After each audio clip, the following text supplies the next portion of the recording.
Okay, everyone, today you have an important job to do. Today you will choose your argument essay topic. So we're going to have 5 choices today. Cell phones, which the argument would be, should cell phones be allowed in the classrooms? And there'll be the yes side or the no side that you could go with. Social media, is social media dangerous for teens? Yes or no. Competitive sports, are competitive sports dangerous for teens? Dress codes, should schools have dress codes?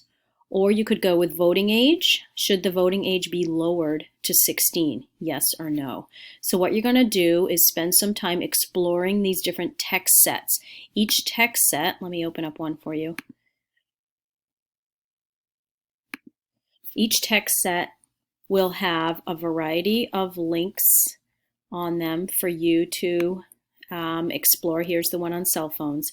So for example, these first 4 are on the yes side of cell phones. You could click into these and explore these and see if these give you some good information, if this is the side you'd like to go with and the argument you'd like to go with. Here's the no side. Cell phones should not be allowed in school. And then I also have some links that have information on both sides, the pro and the con side of having cell phones in the classroom. So this is what you're going to see when you click into the different text sets.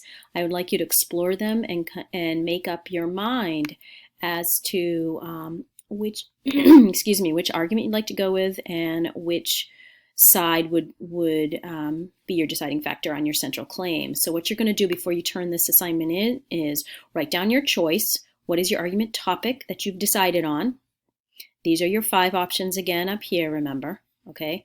And what's going to be your central claim? Are you going to go with the yes side or the no side of the argument? So for example, if you decide to do social media, does that interest you?